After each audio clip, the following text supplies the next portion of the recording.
Men try basically to read a woman's mind by the way she dresses, and so what we need to decide is what message it is that we want to give men. In 1 Samuel 16, verse 7, this is a story of where God was choosing David to be the anointed king, and God just states a general principle here. In 1 Samuel 16, verse 7, it says, "But the Lord said to Samuel, do not look at his appearance or at the height of his stature, because I have rejected him," as all of David's brothers were being paraded before Samuel. And it says, "For God sees not as man sees, for man looks at the outward appearance, but the Lord looks at the heart." Here it is, God is just simply saying, how do men make judgments? Men look at the outward appearance, but God looks at the heart. Now, in this other passage, we're going to see that God doesn't want us to just look at the outward appearance. But the point I'm making here in 1 Samuel 16 is this is just the way it is. God is acknowledging that man looks at the outward appearance. People look at our outward appearance and they make snap judgments about us. Then in John 7, verse 24, I notice a similar passage in John 7, verse 24, and here Jesus is talking, and he has been talking about circumcision. He's talking about making snap judgments in regard to circumcision. In verse 24, he says, "Do not judge according to appearance, but judge with righteous judgment." This is just the way it is in the world, that people make snap judgments on the basis of the way a person dresses. Now, if we're a Christian, the person who uses this judgment, whose opinion is important, is that of the husband, if we're married, or our father, if we're not married. And let's turn over to Titus, chapter 2, verses 4 through 5, to notice the husband's and the father's role in this area. Okay, in Titus, and of course this is where it's talking about the older women are to teach the younger women. And then in verse 4, what they are to teach them. It says that they may encourage the young women to love their husbands, to love their children, to be sensible, pure, workers at home, kind, being subject to their own husbands, that the word of God may not be dishonored. Two words that we're going to notice especially here are the word sensible. In a later passage, you just remember sensible here, because I'm going to come back to this in a later passage. And then the word pure. Pure is what we're talking about, acting and dressing in a pure way. All of these things in verses 4 and 5, this whole list of things of loving your husband, loving your children, being sensible, being pure, being a worker at home, being kind. All of these things are modified by the phrase being subject to their own husbands. You love your husband, being subject to him. You love your children, being subject to your own husband. You are sensible, being subject to your own husband. You are pure, being subject to your own husband, and so on. So the one who regulates the purity, whose judgment is used here, is the husband. For the wife, he has a role in determining her purity, and then also in the children, that we love our children, being subject to our husband. So if daddy looks at the daughter's hemline, or he looks at the shorts, or he looks at the pants, and he says they're too tight, then his judgment, he knows how men think, he knows how men are going to read her mind, and then his judgment is what is to be respected, because God has given him this leadership and this direction. So it is, he's the one in this realm of opinion who determines that.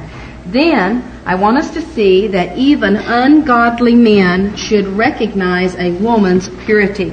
Sometimes people make the argument, if you say to them, that's not a very modest garment, or you shouldn't be wearing that because it's going to be causing someone to lust after you or to have evil thoughts.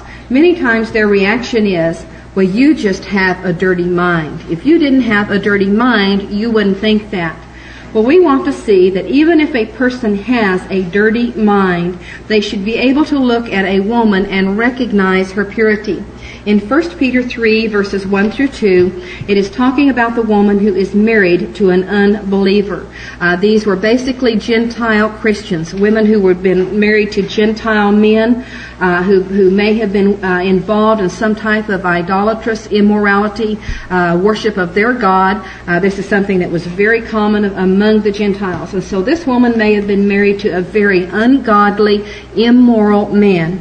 And notice what it says about her.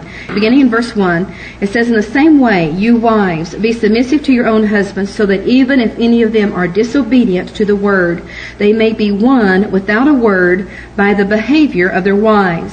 And so how do you win these ungodly husbands when they have rejected God's word? It's by your behavior. And verse 2 tells us specifically what kind of behavior.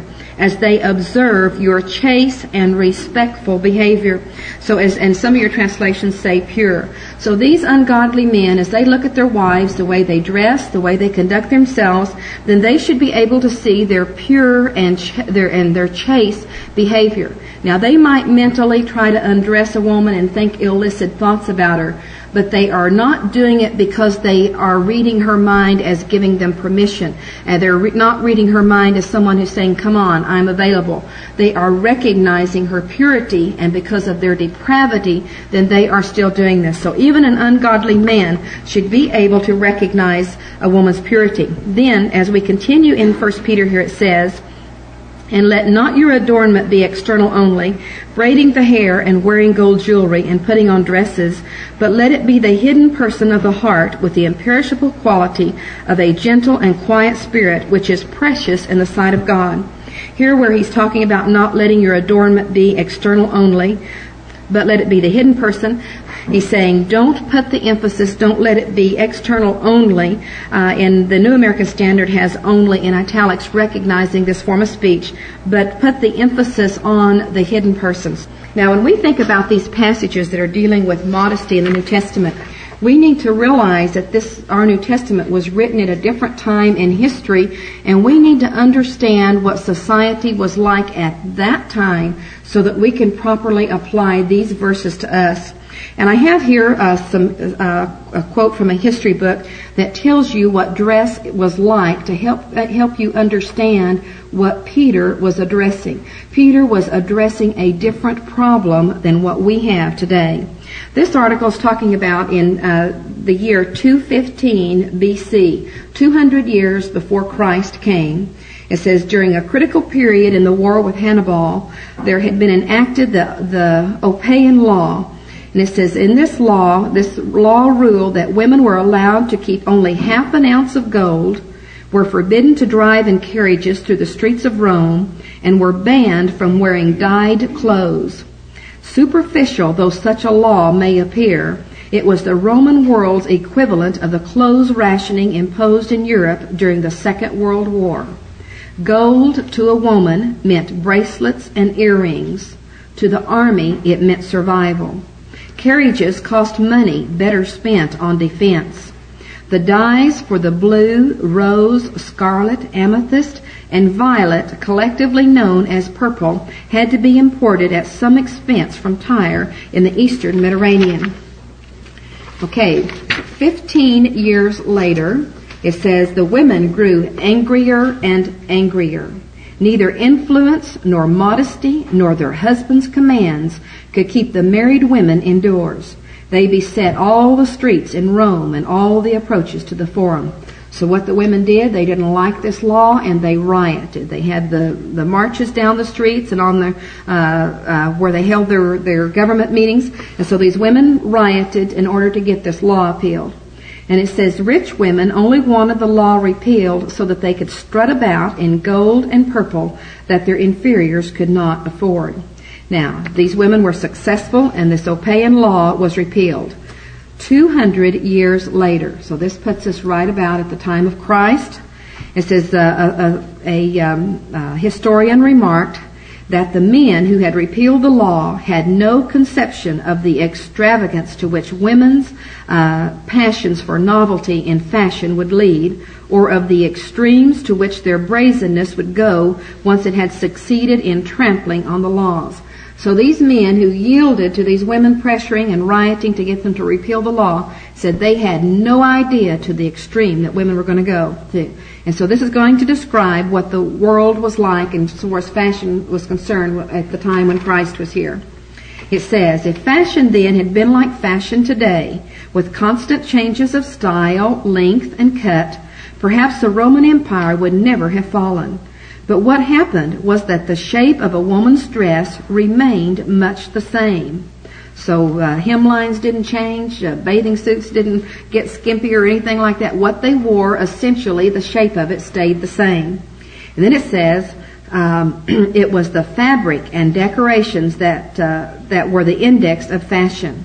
Luxurious Tyrian dyes, necklaces, brooches, rings, heavy gold bracelets, cottons from India, diadems, earrings encrusted with precious stones from the far reaches of Asia and valued at more than a landed estate, robes made from the finest silk from China, which was literally pound for pound worth its weight in gold. These were what mattered. So this is the way women dressed. And I want us to read what Peter said again, because this is the very problem he is addressing. He says in verse 3, "And let not your adornment be external only, braiding the hair and wearing gold jewelry and putting on dresses." So this is exactly what he was seeing back at this time. The problem that he was addressing was the horrible amount of money that women spent on their clothes.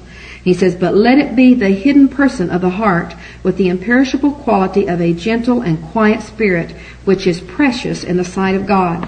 So Peter here is not addressing the problem that we have today, other than in talking about purity. That purity is something that is important, and this is something that we're going to have to talk to our husbands and our brothers and our fathers in order to understand how a man thinks and in order to be pure in this way. Then let's turn over to 1 Timothy 2, verse 9, and notice a parallel passage. In 1 Timothy 2, verse 9, and here he says, and this is Paul speaking again to the other one was Peter, this is Paul speaking. He says, "Likewise, I want women to adorn themselves with proper clothing, modestly and discreetly, not with braided hair and golds or pearls or costly garments, but rather by means of good works, as befits women making a claim to godliness." Now we have another ellipsis in this verse where he's saying that women are not to adorn themselves with braided hair and gold or pearls. Not only with these things, but placing the emphasis on the inner man, the inner person. So he's again talking about the wearing of extravagant clothes. But this word modestly here is an interesting word. Notice that this word modesty means a sense of shame, modesty, having regard to others.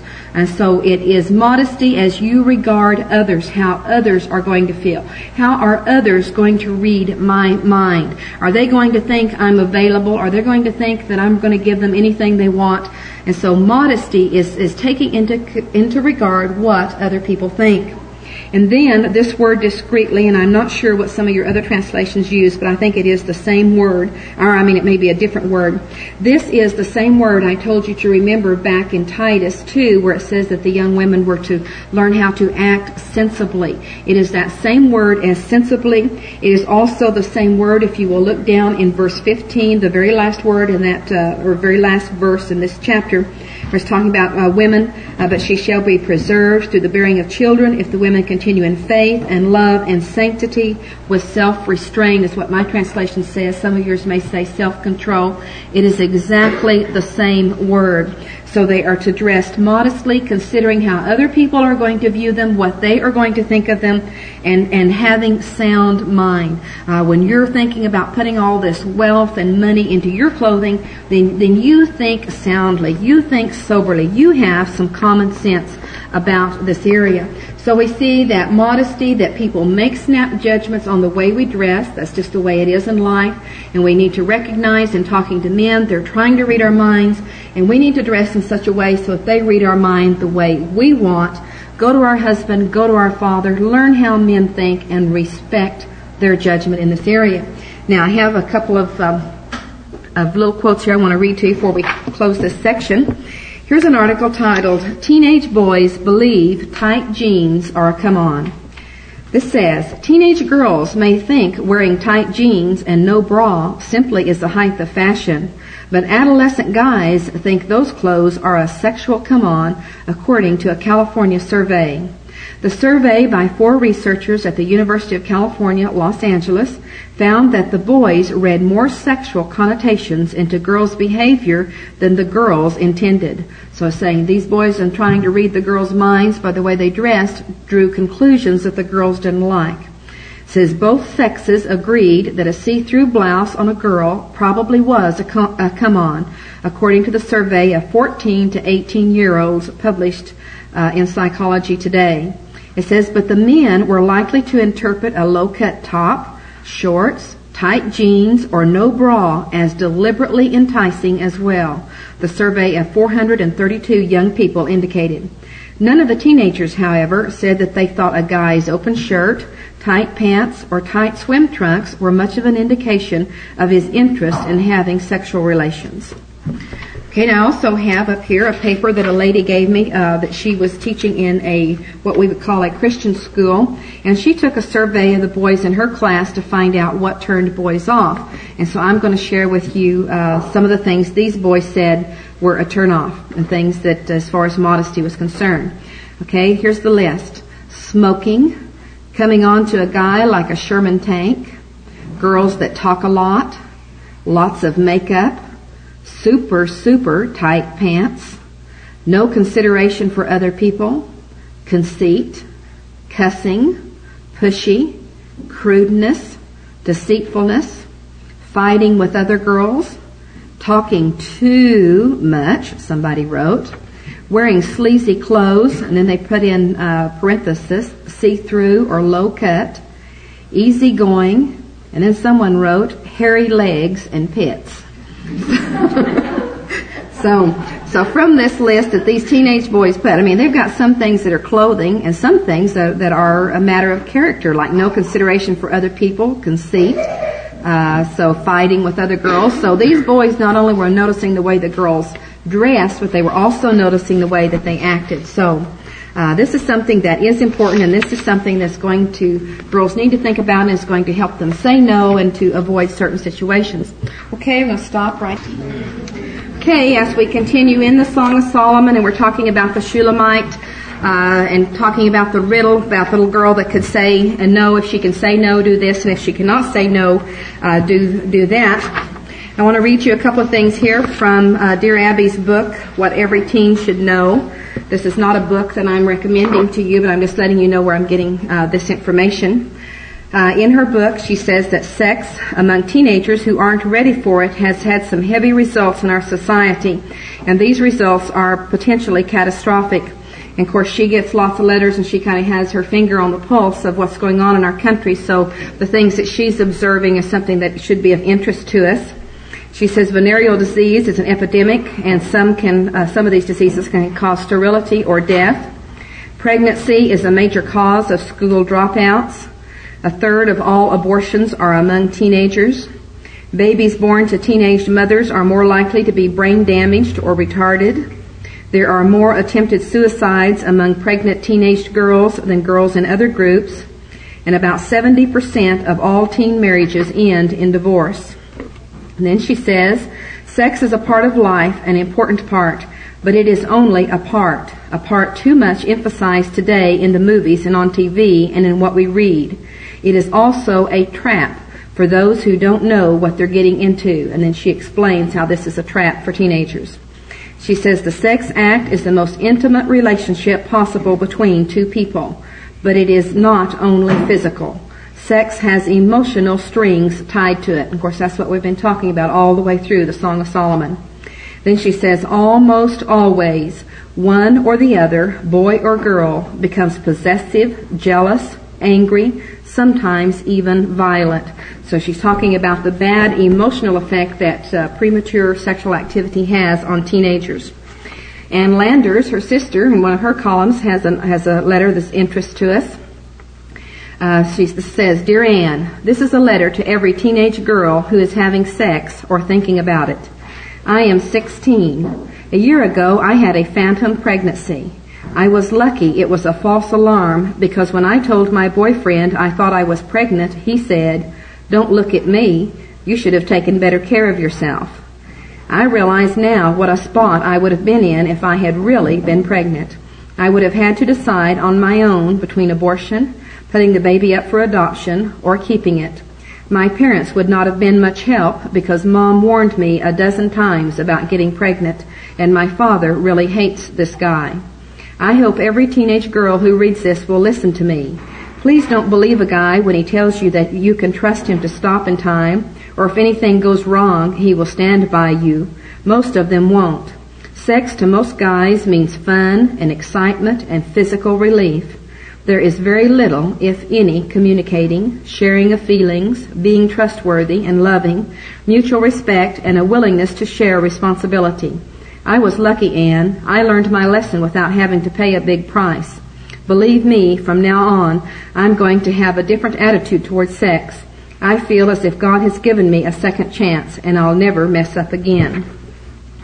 When my husband and I were in high school, I guess I was a sophomore and he was a senior in high school, and we started dating.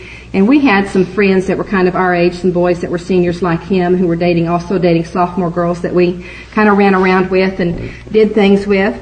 And there was one couple that just was really a super cute couple. And so one day my husband and we had gone to the show together, and we had a little bit of time left before I had to be in by my curfew. So as we were driving around, we went by this girl's house, and we noticed this boy's car parked out in front of the house. So my boyfriend, who's my husband now, he says, well, let's go in and visit with them for a little bit. So we got out of the car and went up and rang the doorbell.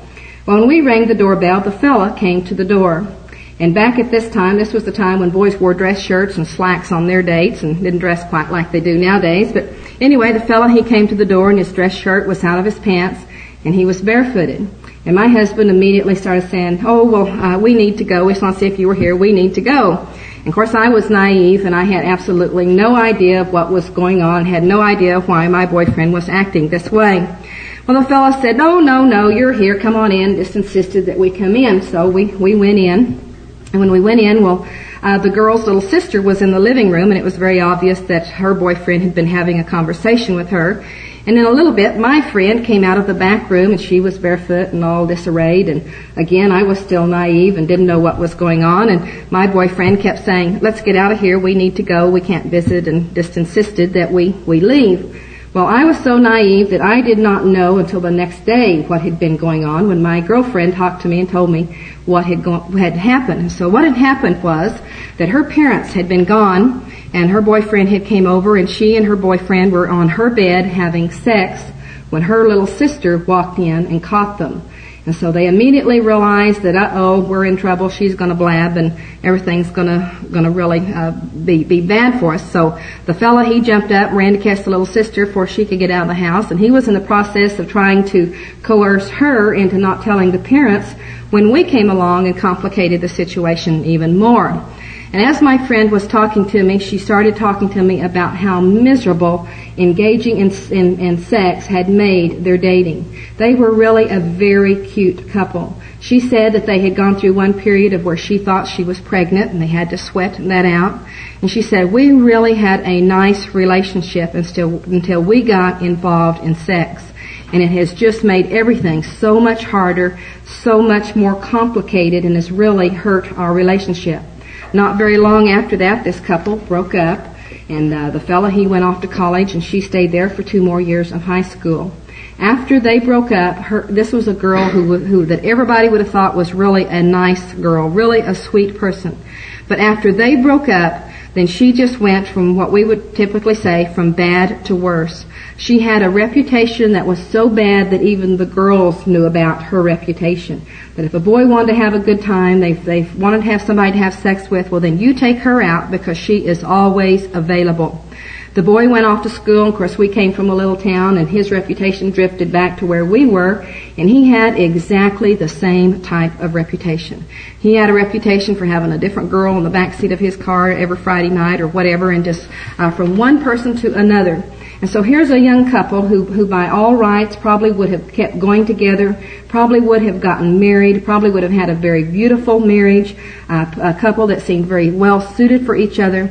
But because they rushed sex, because they got involved in sex in an artificial way, it not only destroyed their relationship, but it destroyed their lives. It so shattered them that it made their outlook on dating completely different, and it caused them to go down a completely different road in life than they would have otherwise. So it's something that we need to realize. This is something that affects the emotions. It's something that's very important, and that we need to realize that we may think we're going to get a few kicks out of this, but it's something that can bring a lot of damage to our relationship.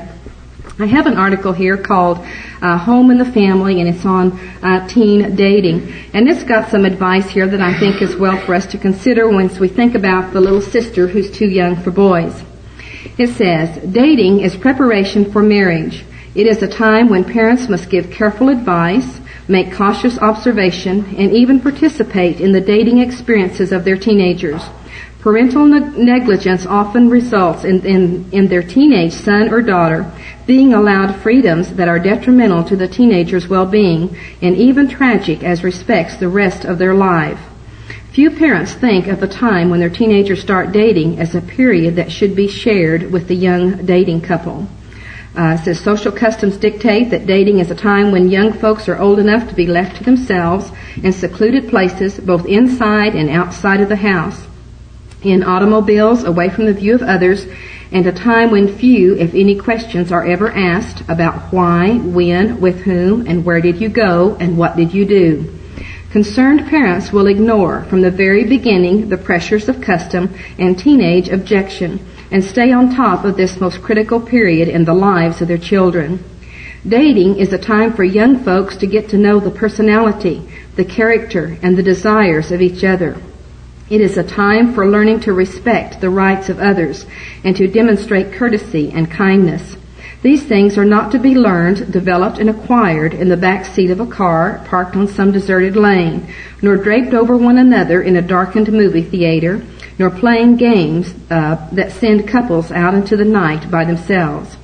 Dating is a time to have fun, good, clean, wholesome fun. Not the kind that ends in premarital sex, premarital pregnancy, or an early marriage that should never have been. It is a good practice for family activity to include their teenagers and their dates. Have them in for meals, short trips, cookouts, picnics, volleyball, tennis, and other recreational activities which include the teenagers. Helps everyone to get to know each other under a variety of circumstances. We believe young folks will respond favorably and truly appreciate this kind of interest shown in them and their friends. So that's just some advice that one preacher had in a bulletin article about dating that he thought would help families if they'll spend time with their young people and their dates, getting to know each other and presenting opportunities to know each other. So as we continue back in the Song of Solomon, we want to notice that the Shulammite, after the riddle, then she's going to have her conclusion about all of this matter. In chapter 8, verse 11, she says, Solomon had a vineyard at Baal Hamon. He entrusted the vineyard to caretakers. Each one was to bring 1,000 shekels of silver for its fruit. My very own vineyard is at my disposal. The 1,000 shekels are for you, Solomon, and 200 are for those who take care of its fruit. So what she's saying to Solomon is that he had some vineyards that he leased out to the farmers. That's how he met her. He went to look at his vineyards that he had leased out, and there she was taking care of them. So she's saying, Solomon, you did this. We rented this from you. And she says, here is 1,000 shekels for your land. This is what we owe you because we have farmed your land. And then I'm paying 200 for those who take care of its fruit. For the harvesters that have come in, then I'm paying them. I'm paying off all of my debts. And then she says, my very own vineyard is at my disposal. So she's saying that she had control of herself. She's telling Solomon essentially that the answer is no, that I am not under any obligation to give myself to you just because you leased your land to my family. Now, this was written 3,000 years ago, yet we see many articles today of where young people many times feel obligated to engage in sex simply because the fella has bought a girl dinner, he's paid money to take her to the show, and so that's her way of paying him back and making him feel good. Well, I think we need to really appreciate the courage that it must have taken the Shulammite to tell Solomon no. You know, if she angered Solomon, he could refuse to rent the land to her family next year. This could have placed some tremendous economic burdens upon her family by her having the nerve to tell King Solomon no. So we need to appreciate the courage that it took for her to do this. And then she's saying she controlled herself. Her very own vineyard was at her disposal. This afternoon, someone called me and they said, there's something on television that I bet you'd like to watch. It's talking about teenagers having the ability to say no. And this show that I watched for about an hour today, it was filmed here in Seattle. It was about some of the sex education classes that are going on in Seattle where students are acting out, telling other students, no, I don't want to have sex. There was no morality involved in this, just telling them no. And as I was watching these students acting out these different scenarios, I would show a girl telling the boy no, and then it would show the boy saying why, and you're seeing the girl stumbling for reasons on no, why it is that she doesn't want to have sex. And it was very impressive to me that these young girls didn't want to have it, but they had no reasons for why they didn't. Of course, this was just egging the boys on even more if the girl had no reason other than I don't want to or I don't think I'll like it. And he can tell her, well, I'll be gentle and all of these sort of things. He's got all kinds of answers for her lack of answers. And as I was watching, I was thinking about it, and I was thinking about what we've been talking about in the Song of Solomon, all the reasons that we've been seeing that a girl should have for saying no. I thought perhaps it would be beneficial if I would give you an additional assignment, and that would be to list all the reasons for saying no, to just go ahead and write them down where you can see it, and then also put down all the reasons for saying yes that we see in society today, such as everybody else is doing it or it'll probably be fun, and then analyze those reasons and then write a concluding paragraph. But the Shulammite maiden, she's not like these girls I watched on television today. She knows exactly what she thinks. She's in control of herself. She knows exactly what she thinks, and that's why she's in control.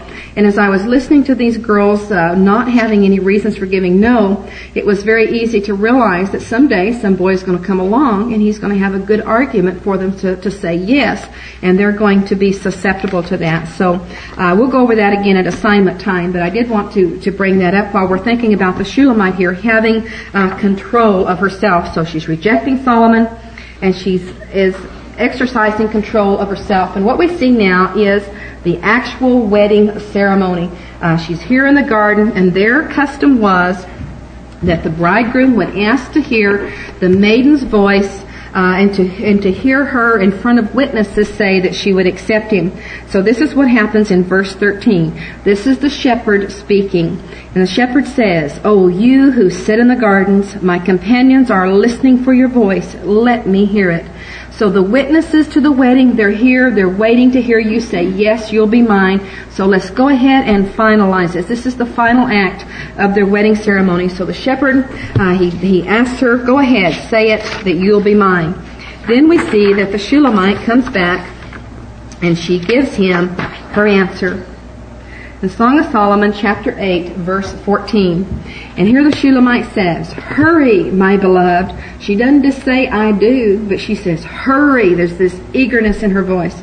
"Hurry, my beloved, and be like a gazelle or a young stag on the mountains of spices." All the way through the Song of Solomon, the Shulamite has told him, be like a gazelle or a young stag. Be a man. Be a leader. Take charge. Be like these magnificent animals that lead their females and protect them and to take care of them. And she's saying, yes, I will marry you. Yes, I accept you as my husband, and you be a man.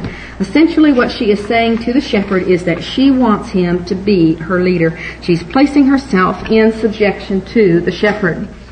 Now, earlier in our class, I told you that we were going to talk about the 3 essential ingredients that every marriage must have in order to be successful. And as I was working on this lesson today, I decided there's really not 3, there's 4. And we're going to deal with the last one here in just a minute. And what they are, the 4 ingredients that every marriage must have in order to be successful, and I have put both the man and the woman's half up here to make it be complete. Healthy sexual attitudes are essential. We've seen this all the way through the Song of Solomon. Both the Shulamite and the shepherd have healthy sexual attitudes. Reverence is absolutely essential. The Shulamite had this where he was 1 in 10,000. Unselfish love is the man's half of that. Ephesians 5:33 is the verse that we talked about on that. So unselfishness is a key ingredient for a man if he's going to have a successful marriage. Then subjection and loving leadership. There's a lot of relationship between reverence and love and subjection and loving leadership, but there are some differences. And we are going to take a few minutes and talk about subjection at the end as we close out our class tonight, because this is something that is absolutely essential and critical to having a successful marriage. The woman has got to place herself in subjection, and you've got to have a man who's not only acting unselfish, but he's willing to be a leader. Many times women are married to men who are unwilling to be leaders, and it makes it very difficult. It is very hard to force a man to be a leader when he doesn't want to be. And I don't know if anybody has succeeded at that. Then the fourth thing that I have added is communication. For a marriage to be what it should be, there has to be good communication. Next week when we start our Desperate Marriage session, probably the thing we are going to be spending the most time on is developing communication skills. Learning how to deal with situations where the man lacks communication skills. What a woman can do to help him learn to do that. Because every marriage problem where there's sin involved in a marriage that creates a desperate situation, there is a lack of true communication. So we're going to be spending a lot of time on that because that is essential. But we have seen all four of these things in the Song of Solomon. We have seen them lay a foundation for a good, healthy relationship, for a good marriage together. Now what I want us to do is to spend the remaining part of our time on subjection and understanding what is involved in subjection. Okay, let me take a second here. I gave you your chart so that you can write on it and you can understand what's involved here. This is subjection in the family realm or in the marriage. And in 1 Corinthians 11:3 is a passage you're familiar with where it says that God is the head of Christ, that Christ is the head of the man, and that the man is the head of the woman. So this is our basic chart here. And then it's Matthew 28:18 is just where Christ has been given authority from God, and he is in subjection to God. So Christ is in subjection to God. What this line represents right here is human judgment. God in the Bible has given us certain laws to live by. And in the area of the government, the husband, the parent, and the employer, God has given each four of these groups the right to make certain decisions, but it is only in the realm of human judgment, human opinion. Anytime God has given us a law in the Bible, then God's law overrides the man's law. For example, God has given the government the right to make judgments in the realm of human opinion as far as the speed limit is concerned, whether or not we wear seat belts, certain regulations on how cars are to run. But God has told the government to punish the evildoer. He has told them to execute those who kill other people, to practice capital punishment. That's an area where the government does not have a choice if it's going to be obedient to God. So God has given certain laws. God has given certain laws to the husband about how he is to treat his wife and to love his wife. And for an example of where husbands and wives get into trouble sometimes is God has told Christians that they are to assemble and to provoke one another and to love unto good works. And so we are to spend a certain amount of time with each other, assembling, worshiping God, and provoking one another unto love and good works. A husband may come along and say, I don't want my wife to go to worship services. I want her to stay home with me where she belongs in his way of thinking. When a man comes along and says that, then he is violating what God has said, and God's law about attendance to worship service overrides the husband's opinion. And so the wife has to come back and tell her husband, I'm sorry, I love you, I want to obey you, but what you want me to do violates God's laws, and I have to obey God. This area of modesty that we've just been talking about, I had a girl in my class one time who told me that her husband told her that any time they went out in public that he wanted her to wear short mini skirts.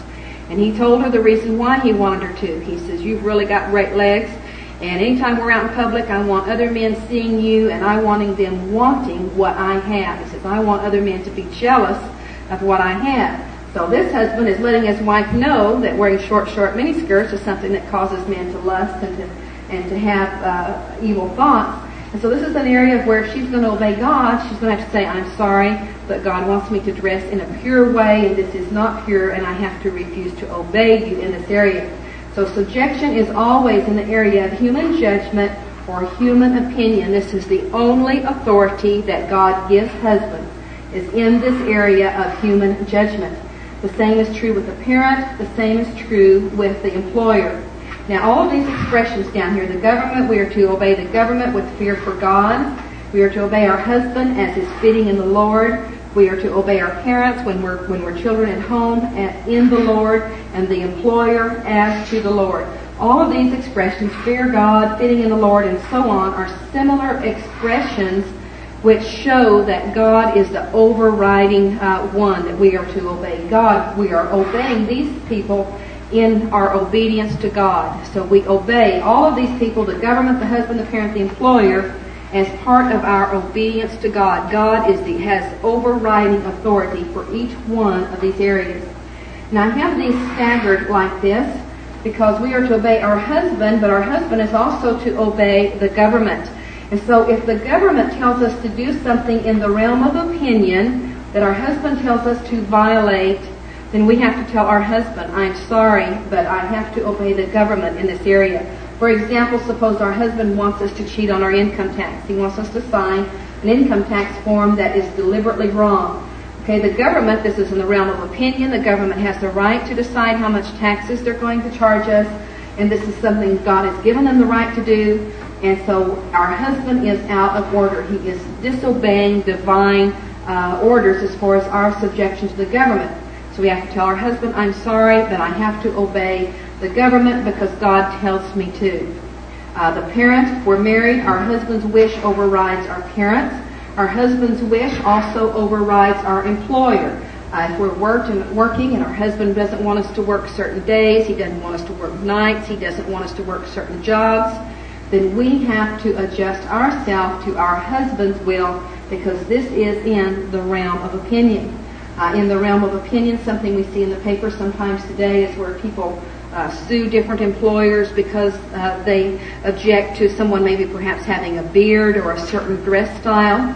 This is in the realm of opinion. Employers have the right to decide what dress styles, whether they want their employees to have beards, how they want them to have their hair. This is in the realm of opinion. It doesn't violate any of God's laws.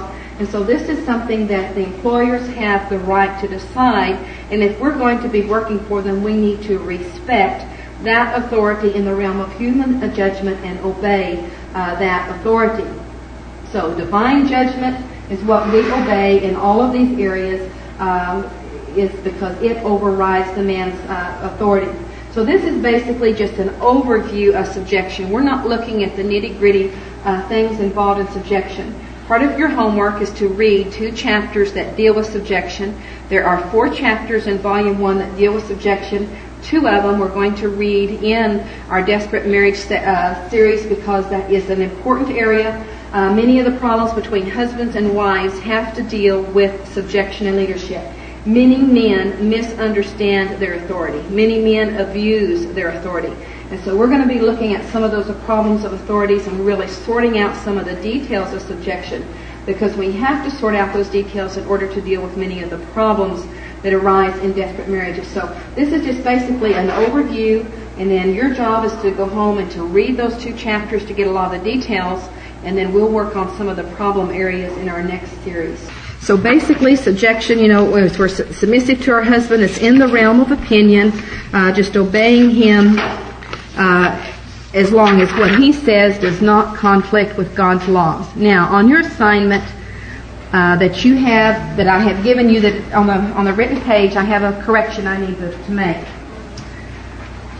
You're to read in Volume 1, pages 393 through 405 on the Song of Solomon. Then in Volume 2, I'm sorry, this shouldn't be Volume 2. This is Volume 1. So if this says Volume 2 on your handout, it's wrong. No, it says Volume 1. Okay, your handout's right on this one then. So read chapters 14 and 15 on the blessing and curse of subjection. And then do the exercise on page 470. So you need to correct that. I had 438 on your handout, but it should be page 470. Has everybody got that? And then do the personal exercise on pages 499 through 501. And this personal exercise is not to be turned in. That's just for your benefit. Then, number 3 is what I told you I was going to add, so you can add this to the bottom of your assignment page, is I want you to make a list of the reasons for saying no to premarital and extramarital sex, and then make a list of the reasons for saying yes, such as everyone is doing it or it's fun, and then analyze the reasons and write a concluding paragraph, and that is to be turned in. And if you're not going to be taking the Desperate Marriage series, then write your name and address on your homework and I will mail it to you. Okay, I'll give you a few minutes to copy that. When we start the Desperate Marriage section next week, I'm going to be introducing the problem from the woman's aspect to begin with. Those of you who took the lessons that I taught at Southwest a couple of years ago called How to Survive Marriage to a Jerk, I'm going to be using some material from that in this first lesson. And then we're going to go into understanding what is involved in codependency. We're going to be working on subjection and leadership, some of the misunderstandings that men have. We're going to look at a profile of a sinner and see how that sin grows, so that we can understand ways that we contribute to sin getting worse in a marriage and ways that we can help stop it from getting worse. And then we're going to spend a bunch of time in communication, how to have a fight, how to have a serious fight, how to handle minor irritations. So we're going to spend a lot of time on that. So that's going to give you an idea of where we're going. Those classes are not just for people with desperate marriages. There's a lot of people taking them to learn how to work with other people and how to help other people. So I'm going to be spending a lot of time in those classes talking about that when you're trying to help someone in this situation, do this, don't do that. So we're going to be putting a lot of emphasis on that also. I'm going to be using the same books, the same 2 volumes that we're using now, and you'll end up reading all the chapters that we have not read for this session. There's several chapters in there that are dealing specifically with problems that you'll be reading, and I'll be having some handouts for you.